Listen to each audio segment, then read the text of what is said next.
एक वृद्ध भिक्षु और एक युवा भिक्षु दोनों एक नदी के किनारे से चले जा रहे थे कि तभी उन्होंने देखा कि एक खूबसूरत स्त्री नदी में डूब रही है और बचाओ बचाओ की आवाज लगा रही है।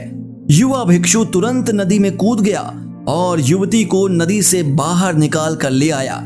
इस तरह से उसने उस युवती को नदी में डूबने से बचा लिया। इतने में वृद्ध भिक्षु गुस्से से बहुत गर्म हो गया और कहा, अरे तुमने उस महिला को छू लिया, अब मैं इस बात को महात्मा बुद्ध से कहूंगा और तुम्हें दंड दिलवाऊंगा। दोनों महात्मा बुद्ध के सामने पहुंचे। महात्मा बुद्ध ध्यान में लीन थे।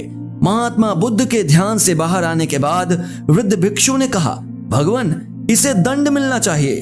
तब बुद्ध ने पूछा, क्यों, इसने ऐसा क्या किया है कि इसे दंड मिलना चाहिए?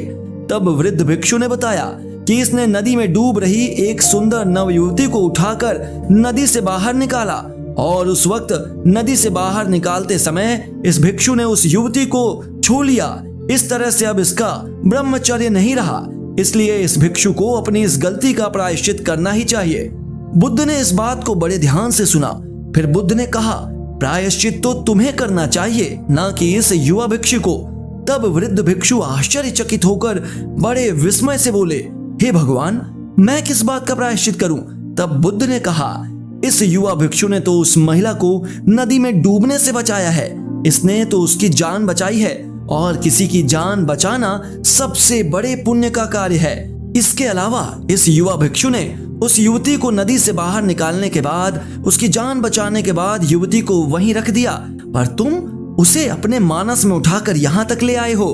तुम्हारे मन में तो अभी भी वह युवती है। तुम इतनी देर से उसी विचार को अपने मानस में ढो रहे हो। इस कहानी में हमने ये देखा कि कई बार कुछ लोग दूसरों के सिर्फ बुराई ही देखते हैं, बुराई ही करते हैं और इस तरह लगातार बुरे विचार हमेशा हमारे दिमाग में चलते रहते हैं। इससे सामने वाला बुरा हो या ना हो, पर हम तो बुराई के हिस्सेदार बन ही जाते हैं। हमें हर चीज को अच्छे नजरिए से ही देखना चाहिए और यदि किसी के अंदर बुराई हो भी तो हमें उसे अपने मानस में स्थान नहीं देना चाहिए, बल्कि अपने अंदर की बुराइयों को दूर करने का प्रयास करते रहना चाहिए।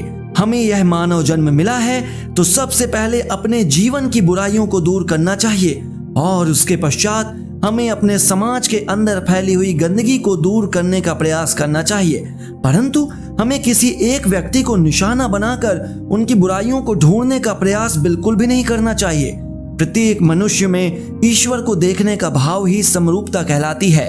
प्रत्येक मनुष्य में भगवान का निवास होता है और प्रत्येक मनुष्य में कुछ ना कुछ अच्छे गुण जरूर होते हैं। हमें उन अच्छे गुणों को देखने का प्रयास करना चाहिए और बुराइयों को देखने का प्रयास बिल्कुल नहीं करना चाहिए।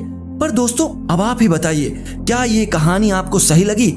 आप इस कहानी के बारे में क्या सोचते हैं? हमें कमेंट करके जरूर बताइएगा और ऐसी ही अच्छी वीडियोस के लिए चैनल को सब्सक्राइब जरूर कर लीजिएगा, वीडियो को लाइक भी कर दीजिएगा।